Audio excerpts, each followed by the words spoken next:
Inclinemos nuestros rostros para orar. Padre Celestial, te damos gracias por el privilegio de encontrarnos aquí este día para estudiar este magnífico libro de Génesis. Pedimos, Padre, la presencia de tu Espíritu Santo. Abre nuestras mentes y corazones para recibir tu mensaje.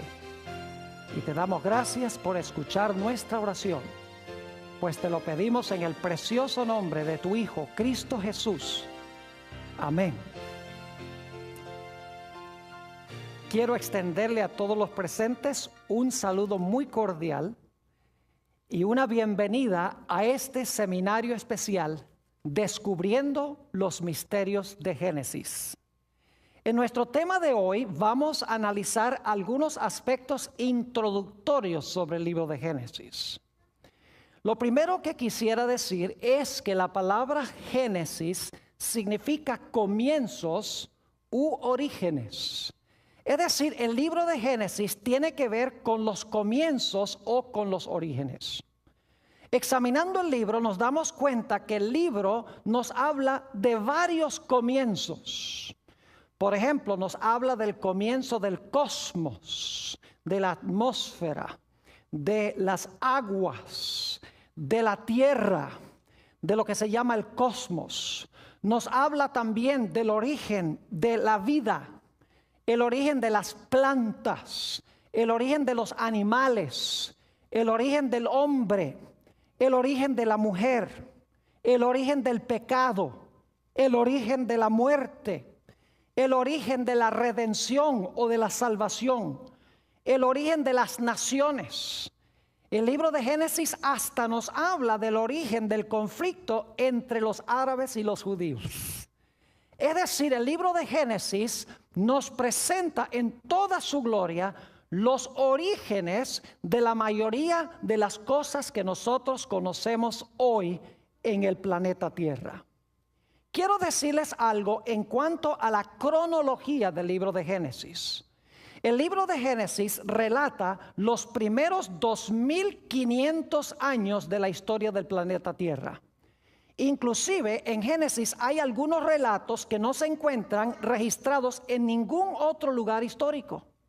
Por ejemplo, ustedes no van a encontrar en excavaciones arqueológicas la historia de Caín y Abel, la historia de la Torre de Babel, la historia del diluvio como se encuentra en la Biblia, aunque hay otras historias diluviales. No van a encontrar registrado en la historia ninguno de estos eventos de Génesis 1 al 11.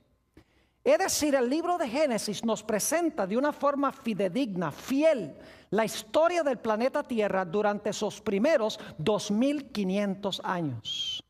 El libro de Génesis presenta una cronología corta del planeta Tierra. Lo que quiero decir es que el libro de Génesis no reconoce la validez de la teoría de la evolución. Aún el Papa Juan Pablo II, quien era muy admirado por muchas personas en el mundo, dijo que la teoría de la evolución es más que una mera teoría. Es decir, él estaba diciendo que probablemente el mundo llegó a la existencia por la evolución.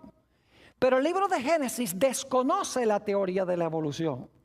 El libro de Génesis presenta una cronología corta de la Tierra. Según este libro, nuestro planeta tiene aproximadamente 6000 años de historia. Y el libro de Génesis relata los primeros 2500 años de esos 6000 años de historia. El libro de Génesis fue escrito por Moisés aproximadamente 1500 años antes de nacer el Señor Jesucristo. Es decir, el libro de Génesis tuvo su autor. Su autor fue Dios. Su escritor fue Moisés.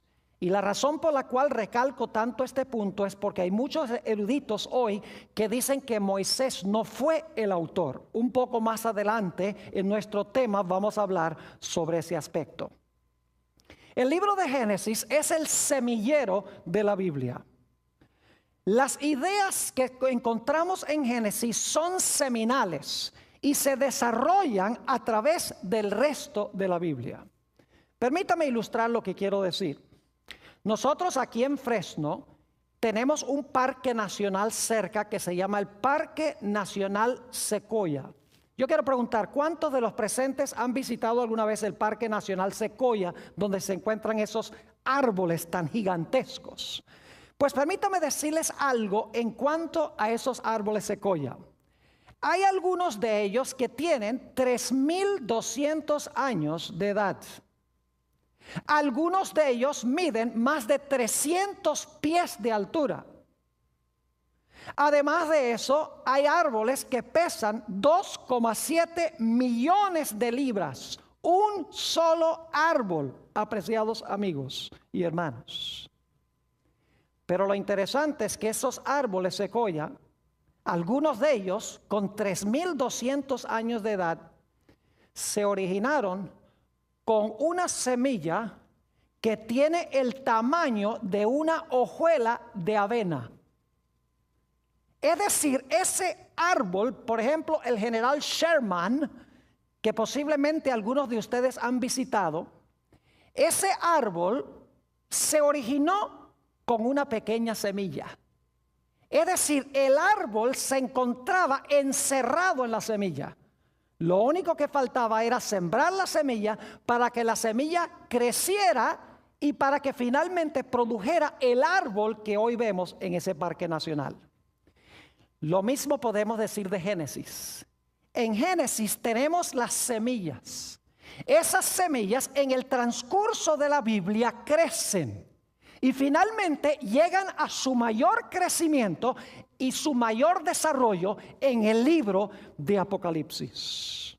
Es decir, que Génesis tiene las semillas y Apocalipsis tiene esas semillas plenas y totalmente desarrolladas. Y el transcurso bíblico es el crecimiento de esa semilla. Por eso en este seminario no vamos a estudiar solamente el libro de Génesis, sino que vamos a ver cómo se desarrollan las ideas de Génesis a través de toda la Biblia, culminando en el libro de Apocalipsis.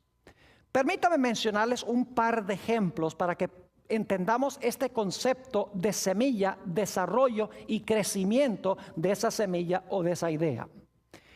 Mi versículo favorito en la Biblia es Génesis, el capítulo 3 y el versículo 15. Quisiera invitarles a que fueran allí conmigo, Génesis, el capítulo 3 y el versículo 15. Es un versículo cargado de significado. Va a ser el tema central, el versículo central de nuestro seminario.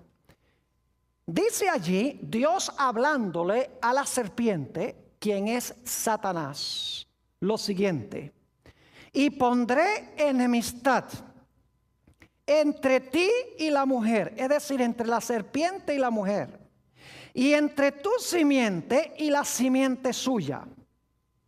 Es decir, va a haber enemistad entre la serpiente y la mujer, y la simiente de la serpiente y la simiente de la mujer. Pero luego noten la última parte del versículo, dice: esta, es decir, la simiente de la mujer, te herirá en la cabeza, y tú le herirás a la simiente de la mujer en el calcañar. 4 ideas claves en este versículo. 1, enemistad. 2, una serpiente. 3, una mujer. Y 4, la mujer tiene una simiente que está en guerra contra la serpiente. Mis queridos amigos, esta idea de Génesis 3:15 se desarrolla y se cumple en el libro de Apocalipsis. Noten el capítulo 12 de Apocalipsis y los versículos 1 al 5. Apocalipsis, el capítulo 12 y los versículos 1 al 5. Tenemos el desarrollo de esta semilla de Génesis 3:15. Dice allí, en Génesis 12 y el versículo 1, apareció en el cielo una gran señal, una mujer vestida del sol, con la luna debajo de sus pies, y sobre su cabeza una corona de 12 estrellas. Así que tenemos una mujer, ¿cierto? Noten el versículo 2. Y estando encinta, clamaba con dolores de parto en la angustia del alumbramiento. Es decir, tenía en su vientre una simiente. Tenía en su vientre a un niño que iba a nacer. Noten el versículo 3. También apareció otra señal en el cielo. He aquí un gran dragón escarlata que tenía 7 cabezas y 10 cuernos, y en sus cabezas 7 diademas. Y si ustedes van al versículo 9, van a notar que ese dragón bermejo es el diablo y Satanás, la serpiente antigua, dice allí. Ahora, note lo que dice el versículo 4. Y su cola arrastraba la tercera parte de las estrellas del cielo y las arrojó sobre la tierra. Y el dragón o la serpiente se paró frente a la mujer que estaba para dar a luz, a fin de devorar a su hijo tan pronto como naciese. Ahora yo pregunto, ¿pueden ustedes ver allí las ideas básicas de Génesis 3:15? Claro que sí. ¿Hay una mujer? ¿Cómo no? ¿Hay enemistad? Claro que sí. ¿Hay un dragón o una serpiente? ¿Cómo no? La mujer tiene una simiente contra la cual lucha el dragón o la serpiente. ¿Cómo no? Es decir, para entender Apocalipsis 12, 1 al 5, tenemos que regresar a Génesis, el capítulo 3 y el versículo 15. Quiero que notemos otro ejemplo. Génesis, el capítulo 2 y el versículo 24. Génesis, el capítulo 2 y el versículo 24. Estamos viendo cómo las semillas del Génesis se desarrollan en la Biblia y se cumplen finalmente y alcanzan su mayor crecimiento en el libro de Apocalipsis. Génesis 2 y el versículo 25, vamos a leer, no el 24, sino el 25, dice, hablando de Adán y Eva, y estaban ambos desnudos, Adán y su mujer, y no se avergonzaban.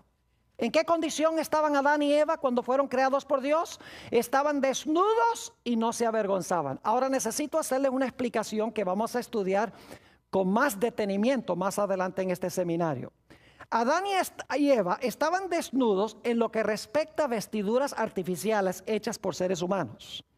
Pero según la Biblia, ellos estaban cubiertos con un manto glorioso de luz. Es decir, estaban cubiertos con la gloria de Dios. Ahora, ¿qué sucedió cuando Adán y Eva pecaron? ¿Qué pasó con ese manto de luz? Note lo que dice Génesis, el capítulo 3 y el versículo 7. Génesis, el capítulo 3 y el versículo 7. Dice, entonces fueron abiertos los ojos de ambos y conocieron que estaban, ¿qué?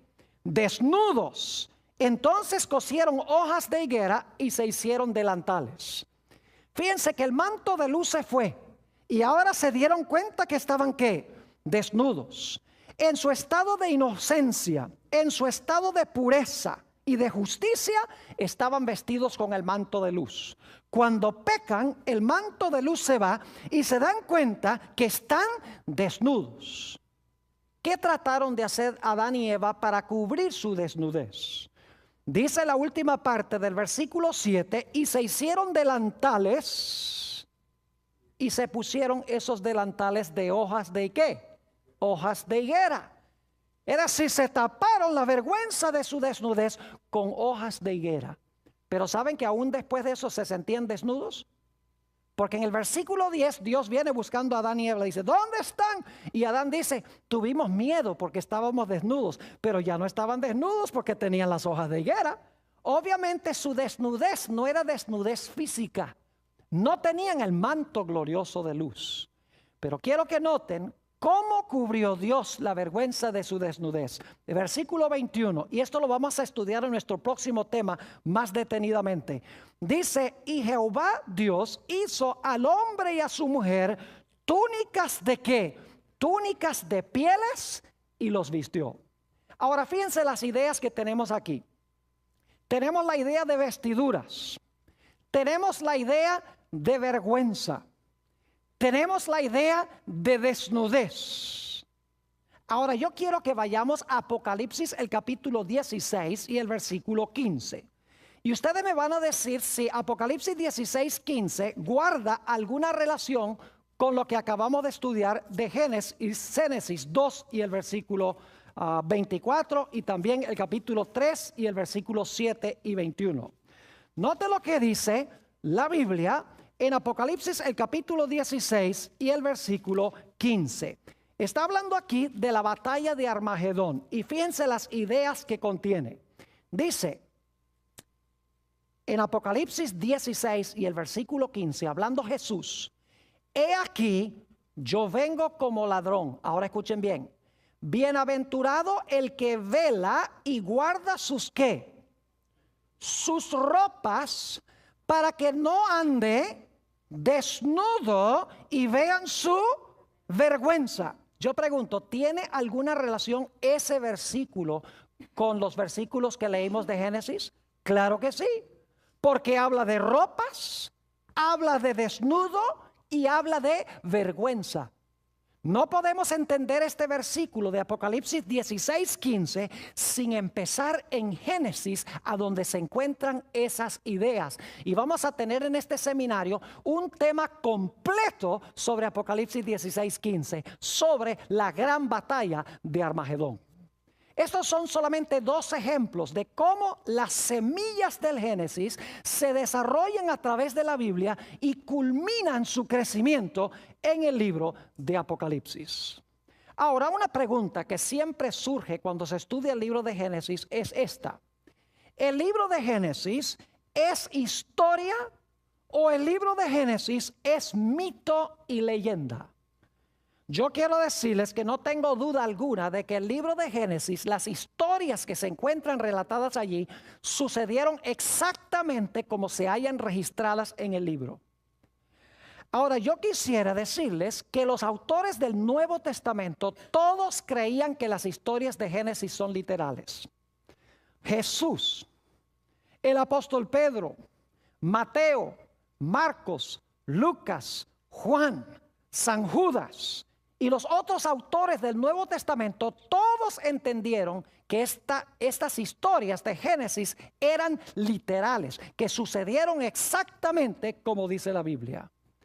Ahora, yo quiero darles algunos ejemplos en el Nuevo Testamento donde se mencionan algunas historias del libro de Génesis como literales.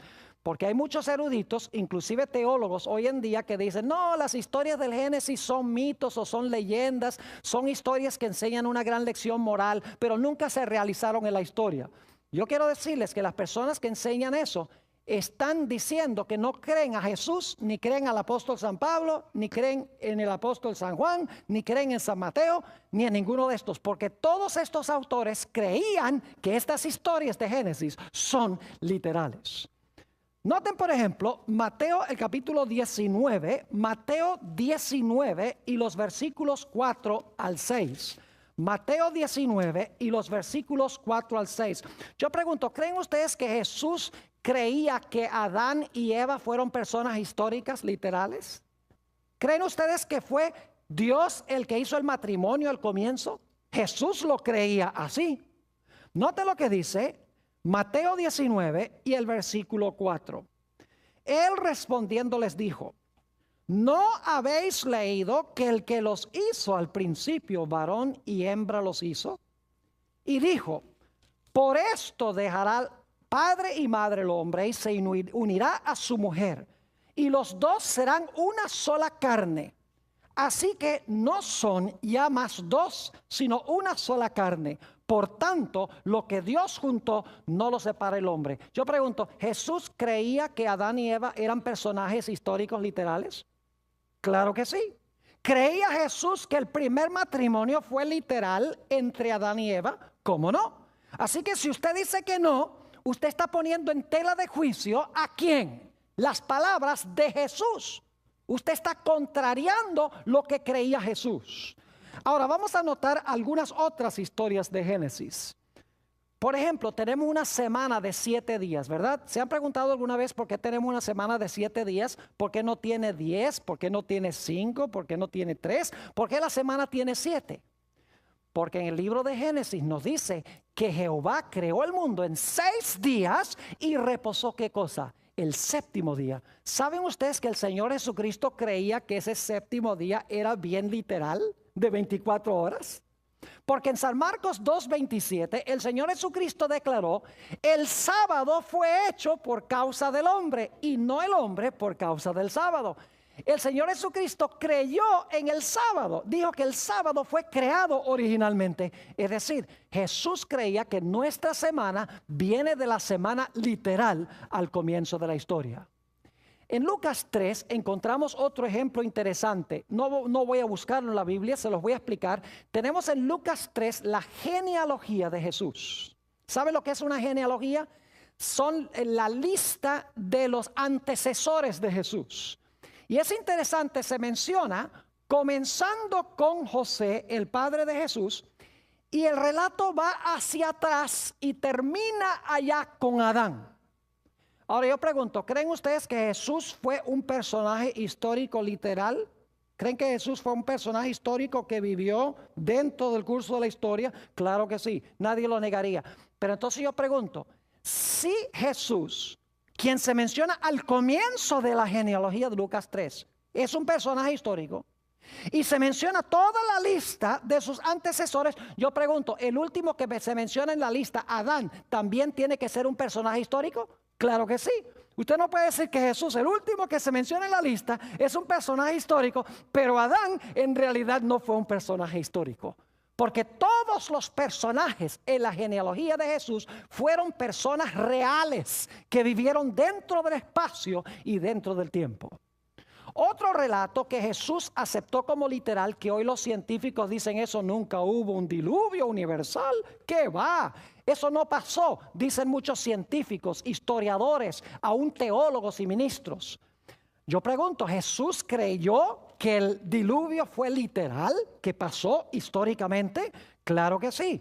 Noten San Mateo el capítulo 24 y los versículos 37 al 39.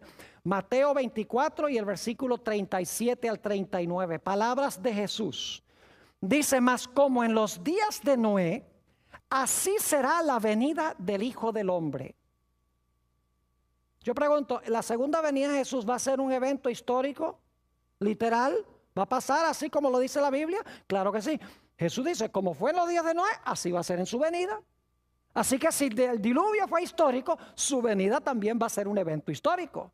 Versículo 38, porque como en los días antes del diluvio, estaban comiendo y bebiendo, casándose y dando en casamiento, hasta el día en que Noé entró en el arca. Y no entendieron hasta que vino el diluvio y se los llevó a todos. Así será también la venida del Hijo del Hombre. Pregunto, ¿creía Jesús en un diluvio literal que se realizó en la historia y en el tiempo? Claro que sí.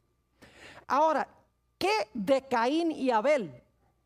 El Nuevo Testamento confiesa que Caín y Abel fueron personajes reales, históricos que existieron. Claro que sí. Primera de Juan, el capítulo 3 y el versículo 12. Primera de San Juan, el capítulo 3 y el versículo 12. Nos presenta a Caín y Abel como personajes históricos. Dice allí, no como Caín, que era del maligno y mató a su hermano. ¿Y por qué causa le mató? Porque sus obras eran malas y las de su hermano justas.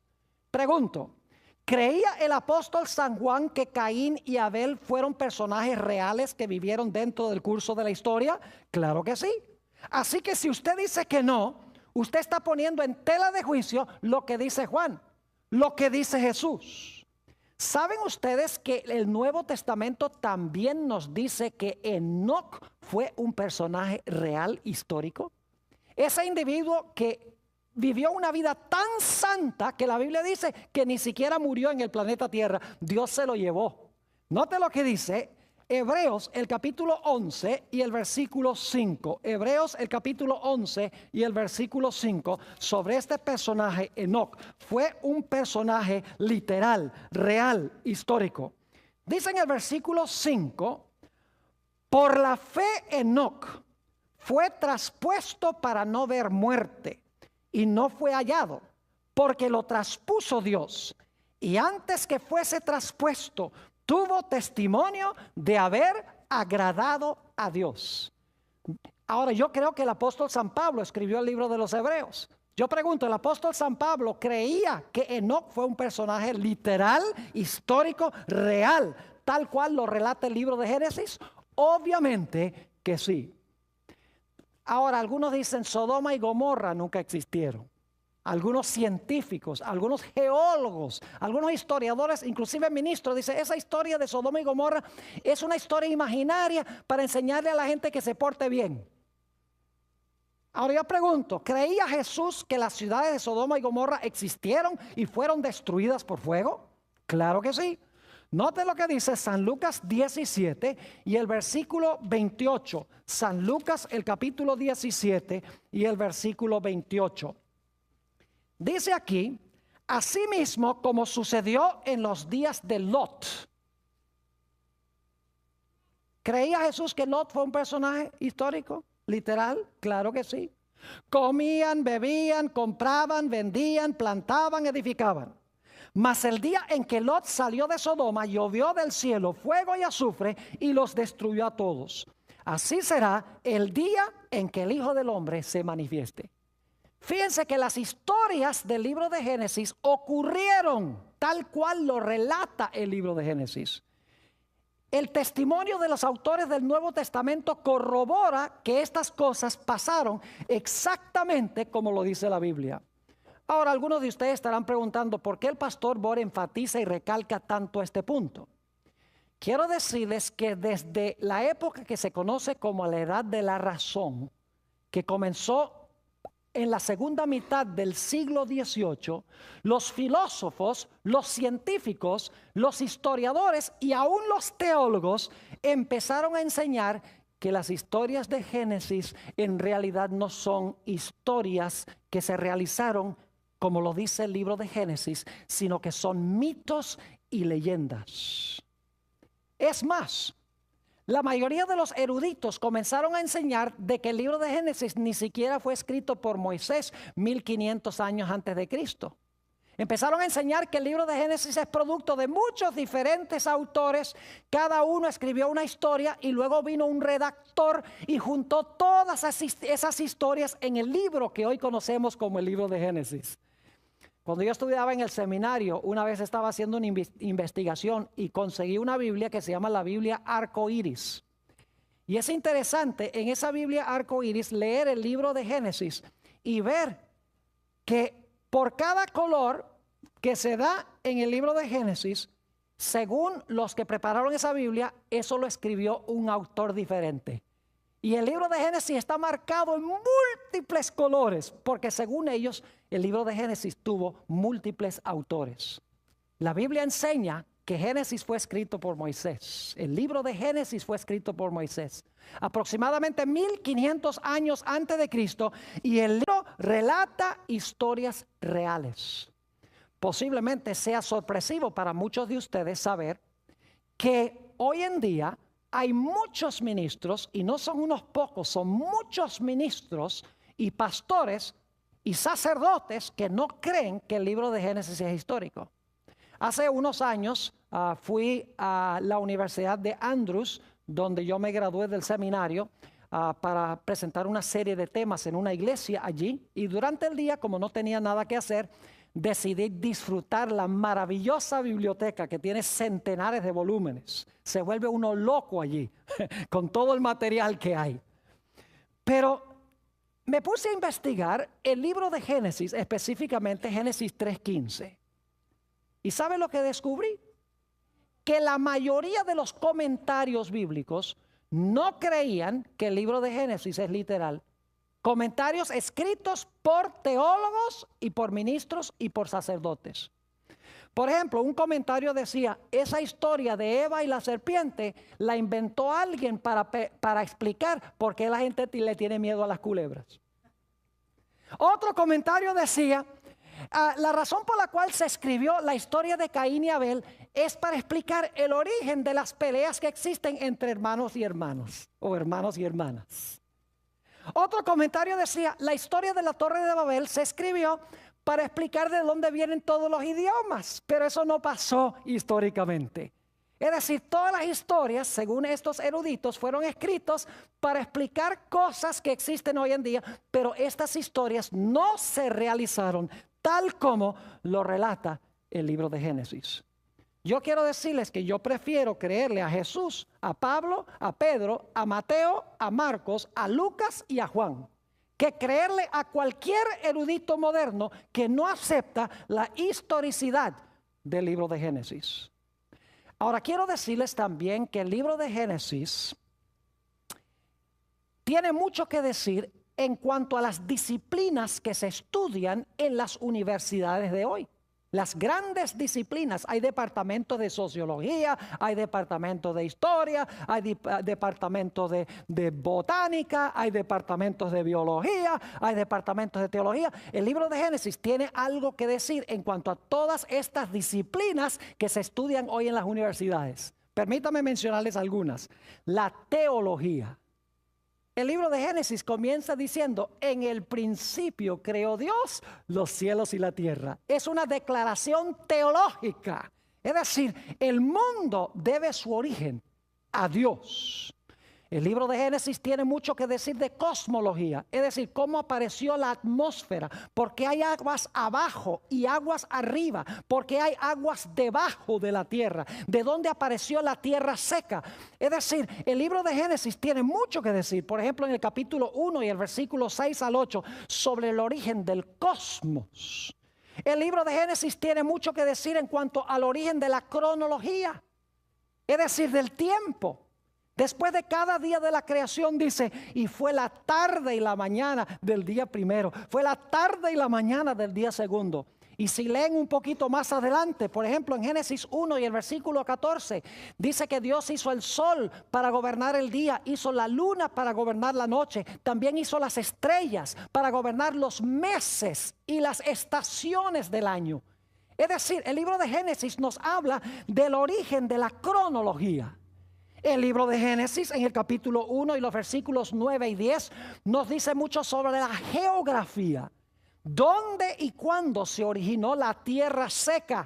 A donde andan los animales, a donde están los árboles y las flores y las plantas. Nos dice allí que Dios fue el que hizo aparecer la tierra seca de en medio de las aguas. El libro de Génesis tiene mucho que decir de la botánica, es decir, de las plantas. Es más, en el capítulo 1 y los versículos 11 al 13 de Génesis, nos dice que todas las plantas se iban a reproducir de acuerdo a su especie. Y hoy en día, el mundo de la botánica nos dice que las plantas se reproducen solo según su especie. El libro de Génesis tiene mucho que decirnos sobre la astronomía. Habla sobre el origen del sol, sobre el origen de la luna, sobre el origen de las estrellas. El libro de Génesis tiene mucho que hablar de zoología, es decir, el estudio de los animales. Nos dice que Dios el quinto día hizo las aves, hizo los peces. El sexto día hizo los mamíferos que andan sobre la tierra. Es decir, que los animales no llegaron a existir por evolución. No evolucionaron de algo menor a algo mayor, porque el quinto día hizo Dios aves, peces, el sexto día hizo los animales terrestres. La Biblia tiene mucho que decir en el libro de Génesis sobre la antropología, el origen del hombre. La Biblia nos dice que Dios tomó polvo de la tierra, hizo al hombre, y luego del hombre hizo a la mujer. Eso lo encuentran en Génesis el capítulo 2 y el versículo 7. El libro de Génesis tiene mucho que decirnos de la sociología. Por ejemplo, que la sociedad debe componerse de parejas que se casan matrimonialmente para tener hijos. El libro de Génesis nos dice que Dios hizo ese vínculo social al comienzo que nosotros llamamos matrimonio. El libro de Génesis tiene mucho que decir de la psicología. Fíjense que al principio, antes del pecado, todo estaba en armonía. Cuando el hombre peca, inmediatamente surgen problemas matrimoniales, el hombre echándole la culpa a la mujer echándole la culpa a la serpiente y a Dios, empiezan las riñas matrimoniales. Aparece el temor, me escondí porque tenía miedo. Aparece el sentido de culpa, aparece la baja estima propia, aparece la tendencia a culpar a otros por lo que nosotros hacemos. Apareció el odio, como se encuentra en la historia de Caín y Abel. Todos los fenómenos psicológicos aparecen como fruto del pecado. Y el libro de Génesis nos habla sobre todos estos fenómenos psicológicos. El libro de Génesis tiene mucho que decir de geología. El estudio de la tierra, en otras palabras, nos tiene que decir que durante el diluvio este planeta sufrió trastornos terribles. Y por lo tanto, la gente que trata de leer la tierra hoy en día, la trata de leer en vano si no creen en el diluvio. Porque el mundo que conocemos hoy no es el mundo que existía al comienzo. Fue trastornado como consecuencia del diluvio. Solamente podemos entender eso conociendo lo que dice el libro de Génesis. El libro de Génesis tiene mucho que decir de la filología, el origen de los idiomas. Nos dice en Génesis el capítulo 11 que los idiomas se originaron en la Torre de Babel. El libro de Génesis tiene mucho que decir de historia, especialmente historia antigua. ¿Y qué diríamos de las grandes preguntas que hace la filosofía? ¿De dónde vengo? ¿Por qué estoy aquí? ¿Para dónde voy? El libro de Génesis tiene respuestas para cada una de estas preguntas. Es decir, las grandes disciplinas que se estudian en los departamentos de las universidades hoy son temas que ya se encuentran trazados claramente en el libro de Génesis. Lamentablemente, hoy en día son pocas universidades que le dan alguna importancia a lo que dice el libro de Génesis. Ahora quiero decirles que el libro de Génesis es en realidad la historia de dos simientes. Volvemos otra vez a Génesis el capítulo 3 y el versículo 15, donde dice: enemistad pondré entre ti, la serpiente, y la mujer. Fíjense, ahí tenemos un dúo, la serpiente versus la mujer. Y entre tu simiente y la simiente de ella, es decir, otra vez un dúo, la simiente de la serpiente y la simiente de la mujer. Y luego dice, él, la simiente de la mujer, te va a aplastar la cabeza y tú le vas a herir el calcañar. Es decir, otro dúo, la simiente de la mujer y la serpiente. El libro de Génesis, en otras palabras, es un libro de la batalla entre dos diferentes simientes, una buena y una mala. Tenemos, por ejemplo, la historia de Caín y Abel. Fíjense, otro dúo. Caín, la simiente de Satanás, es decir, el que tiene el carácter de Satanás. Y tenemos a Abel, que es el bueno, que tiene el carácter de Dios. Y están enemistados uno con el otro. Tenemos en Génesis 6 los hijos de Dios, que son los fieles al Señor. Y tenemos a las hijas de los hombres, que son las descendientes malévolas de la descendencia de Caín. Es decir, tenemos este dúo, los hijos de Dios versus las hijas de los hombres. Tenemos en el libro de Génesis la historia de Abraham y los constructores de la Torre de Babel. Se presentan como radicalmente distintos uno del otro.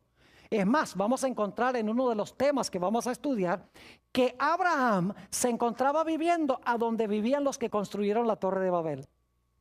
Y se estaba contaminando la familia de Abraham con los que habitaban allí, con la idolatría de los constructores de la Torre de Babel. Así que Dios dijo, yo no puedo dejar que mi simiente se quede aquí para que me lo corrompan. Así que Dios, según Génesis 12, 1 al 3, llamó a Abraham de Ur de los Caldeos, lo sacó de ese ambiente y lo llevó a la tierra de Canaán.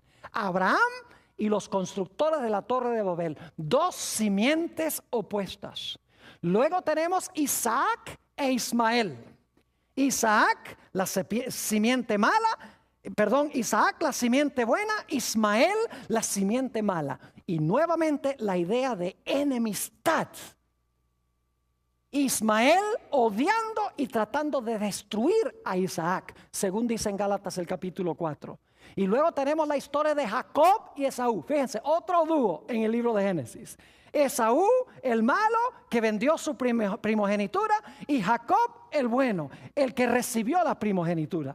Y Esaú enemistado contra Jacob, su hermano. Tenemos también Lot y los constructores de las ciudades de Sodoma y de Gomorra. Lot, según segunda de Pedro 2, 6 al 8, era un hombre pío, era un hombre santo, que le molestaba la impiedad de las ciudades, mientras que la Biblia dice que los habitantes de Sodoma y Gomorra eran malos y pecadores delante de Jehová. Y luego tenemos a José por un lado y tenemos por el otro lado a sus hermanos. Es decir, el libro de Génesis es la historia de las dos simientes, la simiente buena y la simiente mala, en riña o en guerra uno con el otro. Y esta idea se desarrolla a través de toda la Biblia y finalmente culmina en el libro de Apocalipsis con aquellos que tienen el sello de Dios y los que tienen la marca de la bestia. Aquellos que se presentan como la mies de la tierra en Apocalipsis 14, que son los justos, y las uvas que son echadas en el lagar de la ira de Dios. Allí culmina esta idea y vamos a encontrar en uno de nuestros temas, cuando hablemos de la batalla de Armagedón, que la historia de Caín y Abel, esta riña entre estos dos hermanos, y la riña tenía que ver con la obediencia a Dios y con la verdadera adoración a Dios. Vamos a encontrar que esta historia de esta riña entre dos hermanos ilustra los dos grupos millonarios que van a estar sobre el planeta Tierra al final de la historia. Y vamos a ver que la gran guerra final va a tener que ver con si obedecemos a Dios o no, si adoramos a Dios como Dios ha mandado o no. Es decir, va a ser una repetición de la historia de Caín y Abel, solo que al final de la historia van a ser dos grupos mundiales, mientras que al comienzo de la historia eran solamente dos individuos. Es decir, las semillas de Génesis han crecido y han alcanzado su ápice en el libro de Apocalipsis. Ahora, antes de terminar nuestro tema hoy, necesito hablarles de un aspecto más sobre el libro de Génesis. El libro de Génesis parece ser muy sencillo. Es uno de los favoritos de la gente porque contiene muchas historias. Historias que son emocionantes, son dramáticas.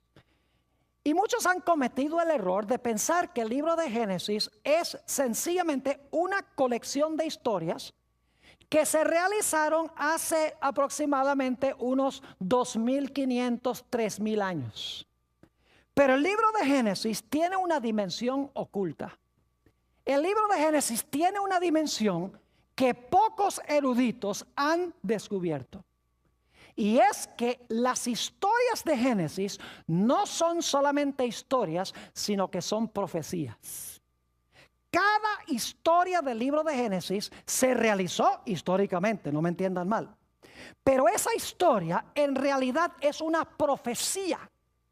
Es decir, está anunciando eventos que van a pasar en el futuro semejantes a los que pasaron en esa historia. No es nada nuevo, mis queridos hermanos y amigos, porque en Eclesiastés 1 y el versículo 9 nos habla de la repetición de la historia. Noten Eclesiastés 1 y el versículo 9. Dice allí, ¿qué es lo que fue? Lo mismo que será. ¿Qué es lo que ha sido hecho? Lo mismo que se hará. Y nada hay nuevo debajo del sol. Fíjense que lo que sucedió es lo que va a suceder. No hay nada nuevo debajo del sol. ¿Y saben por qué? Porque el hombre siempre es igual y el diablo también. Y Dios también siempre obra igual. Por eso las historias tienen la tendencia a repetirse en el futuro. Noten también lo que dice Eclesiastés, el capítulo 3 y el versículo 15. Eclesiastés, el capítulo 3 y el versículo 15. Dice, aquello que fue, ya es. Y lo que ha de ser, fue ya. Y Dios restaura lo que pasó. Fíjense nuevamente que dice que lo que ha de ser, fue ya. Es decir, que las historias del libro de Génesis en realidad no son solamente historias, sino que son profecías. Permítame darles algunos ejemplos del libro de Génesis. Son historias que vamos a estudiar en este seminario sobre el libro de Génesis, pero quiero sencillamente mencionar algunas de estas historias brevemente para que se den cuenta cómo estas historias son también profecías. Ya hemos visto Génesis 3:15. Las 4 ideas en ese versículo. enemistad, una serpiente, una mujer y una simiente de la mujer. Vimos en Apocalipsis 12 que tenemos las mismas ideas. Tenemos una mujer, la mujer tiene en su vientre una simiente, aparece un dragón o una serpiente que se quiere comer al niño, es decir, está enemistado con el niño.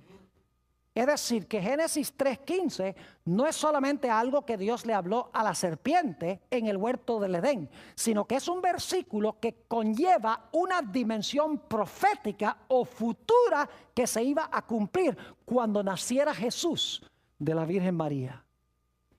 Tenemos también la historia del Edén. Ustedes leen Génesis 1 y 2, la descripción hermosa de este huerto precioso del Edén, donde estaba el árbol de la vida, el río de la vida. Pero ¿saben ustedes que en Apocalipsis 21 y 22 tenemos la misma idea? En Génesis 1 y 2 tenemos el Edén. El resto de la Biblia habla de cómo el hombre perdió el Edén. Y Apocalipsis 21 y 22 habla de la restauración del huerto del Edén que existía al comienzo de la historia.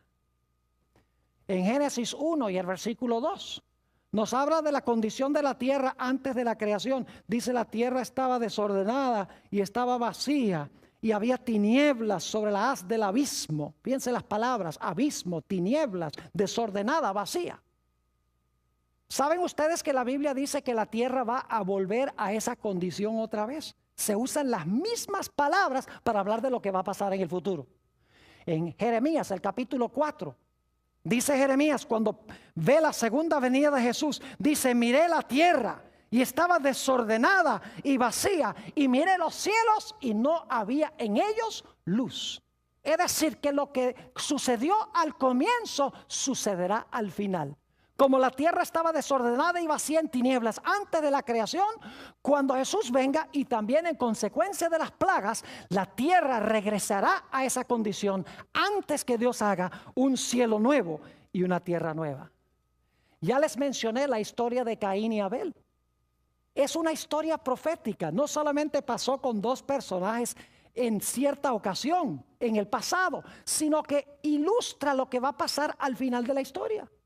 Dios le manda a Caín y Abel: tráigame un animal, me van a adorar con un animal, lo van a sacrificar. Abel dice: bueno, si Dios dice que para sacrifique un animal, voy a traer un animal. Caín dice: pues yo no ando en esa cosa de animales, yo le voy a traer mis productos agrícolas.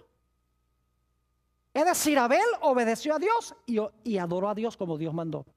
Abel desobedeció el mandato de Dios y adoró a Dios como él quiso. En el libro de Apocalipsis vamos a encontrar que los dos grupos que van a existir en el mundo al final de la historia van a tener esas mismitas características de Caín y Abel. Va a haber un grupo que profesa adorar a Dios, pero que no lo adora como Dios dice, ni obedece a Dios. Va a haber otro grupo que obedece los mandamientos de Dios. Satanás los va a odiar, y que también adoran a Dios como Dios ha mandado, no como ellos quieren. Es decir, la historia de Caín y Abel es una historia profética. Podríamos mencionar también la historia del diluvio, ya lo hicimos. Jesús dijo: como en los días de Noé, así será también la venida del Hijo del Hombre. Yo pregunto, ¿creía Jesús que la historia del diluvio era una historia profética? Claro que sí, porque dijo: como pasó allá, va a pasar al final de la historia. Es decir, para Jesús la historia del diluvio no solamente era una historia, sino que era una ¿qué? Una profecía. Y vamos a dedicar un tema completo en nuestro seminario sobre la historia del diluvio. Y vamos a ver que cada detalle de la historia del diluvio, la predicación de Noé, el derramamiento del Espíritu Santo con su predicación, las decisiones que la gente tomó cuando se cerró la puerta, un periodo de tiempo entre cuando se cerró la puerta y cuando comenzó a llover, y los que estaban adentro no estaban seguros. ¿Será que era verdad lo que estaba predicando? Dice Noé. Y cada día los que están afuera se vuelven más violentos. Todo eso se va a cumplir en el futuro.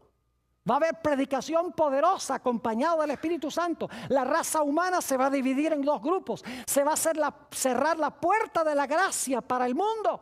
Y después que se cierre la puerta, los hijos de Dios van a vivir en el planeta por un periodo de tiempo. Aparentemente Dios los ha abandonado. Se conoce como el tiempo de angustia o la gran tribulación. Y los impíos se volverán más y más enojados contra los hijos de Dios. Pero así como cayó agua del cielo y vino agua de las fuentes del abismo, dice el libro de Apocalipsis que caerá fuego del cielo y saldrá fuego de la tierra para destruir a los que quieren destruir al pueblo de Dios. Es decir, la historia del diluvio es una historia profética. No solamente sucedió en el pasado, sino que sucederá también en el futuro. El llamado que Dios le hizo a Abraham para que saliera de Babel, de allá a donde se construyó la torre de Babel.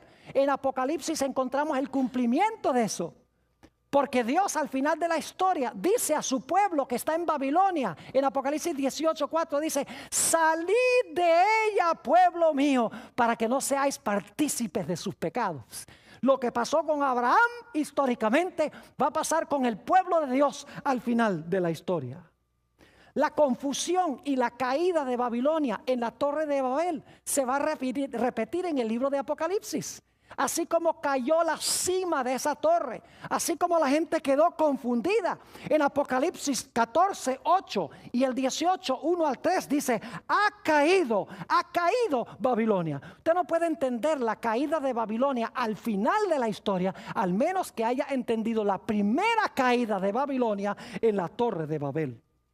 Podríamos mencionar los 3 ángeles que vinieron a Abraham antes de la destrucción de Sodoma y Gomorra. Vamos a tener un tema completo sobre lo que pasó con las ciudades de la llanura. ¿Por qué creen ustedes que vinieron 3 ángeles a Abraham antes de que las ciudades fuesen destruidas? Yo pregunto, ¿el libro de Apocalipsis habla de 3 ángeles que van a venir a dar una advertencia al mundo antes que Jesús venga? Claro que sí. Y vamos a encontrar que todo lo que pasó antes de la destrucción de Sodoma y Gomorra y lo que sucedió cuando fueron destruidas estas ciudades se va a repetir de nuevo, pero no con 2 ciudades, sino a nivel global. La historia de Isaac e Ismael, que se encuentra en Génesis 16 y 17. El apóstol Pablo en Gálatas 4, 21 al 31 dice que esa historia es profética. Representa a los que viven conforme a la carne y los que viven conforme al espíritu. Representa 2 clases de personas que van a vivir en el transcurso de la historia. El sacrificio de Isaac en Génesis 22, donde Abraham ofrece a un carnero en lugar de su hijo, representa el hecho de que Jesús sufre en la cruz en lugar nuestro. Vamos a tener un tema completo donde vamos a trazar esa historia de Génesis 22. La escalera que vio Jacob entre el cielo y la tierra. Jesús mismo dijo en San Juan 1:51 que Él era la escalera. Y así como Jacob vio ángeles ascendiendo y descendiendo por la escalera, Jesús dice: el cielo será abierto y habrá ángeles que ascenderán y descenderán sobre el Hijo de Dios. Así como una escalera tiene 2 partes claves, la parte de abajo y la parte de arriba, Jesús es hombre con nosotros, esa es la parte de abajo, y es Dios con su Padre en el cielo, esa es la parte de arriba de la escalera. Es decir, la escalera es profética, no solamente es un evento histórico. El tiempo de angustia que pasó Jacob cuando su hermano Esaú venía para destruirlo se conoce como el tiempo de angustia de Jacob. En realidad es una ilustración de la experiencia por la cual pasará el pueblo de Dios antes que Jesús venga. En Daniel 12:1 dice: habrá tiempo de angustia cual no fue desde que hubo nación, mas en aquel tiempo tu pueblo será libertado, todos los que se hallaren escritos en el libro. Así como Jacob fue librado de la ira de su hermano, al final de la historia el pueblo de Dios será librado de la ira de los que quieren destruirlos. La historia de José es una historia, pero también es una profecía. Permítame mencionarles solo algunos ejemplos de la historia de la vida de José. Su padre lo mandó a sus hermanos, pero sus hermanos no lo recibieron. Fue vendido por unas piezas de plata. Sus hermanos pensaban que se habían deshecho de él, pero por lo que hicieron, él llegó a ser su salvador. Tenemos en esto una ilustración de la vida de Jesús. Jesús también fue enviado por su Padre para buscarnos a nosotros que nos habíamos perdido. Dice en el Nuevo Testamento que Jesús vino a los suyos no le recibieron. Jesús fue vendido por 30 piezas de plata. Y sus enemigos pensaban que se habían deshecho de él. Pero por el hecho de haberlo entregado, Jesús llegó a ser su Salvador. Es decir, la historia de José es una historia profética. ¿Y qué diríamos de los 144,000 del libro de Apocalipsis, capítulo 7 y capítulo 14? No podemos entender los 144,000 de las 12 tribus de Israel sin entender la bendición que pronunció Jacob sobre sus 12 hijos en Génesis 49, donde menciona las características de cada uno de ellos. Es decir, que la base para entender los 144,000 está en la historia que encontramos en Génesis capítulo 49. Mis queridos hermanos y amigos, nos esperan momentos emocionantes en este seminario. Vamos a estudiar las grandes cosas del libro de Génesis. Vamos a encontrar no solamente su dimensión histórica, sino que vamos a conseguir su dimensión profética. Y vamos a ver la Biblia posiblemente como nunca la hemos visto antes. Vamos a ver el gran plan de Dios para nuestras vidas y qué es lo que Dios quiere que hagamos en preparación para su gloriosa venida en las nubes del cielo. Que Dios nos bendiga.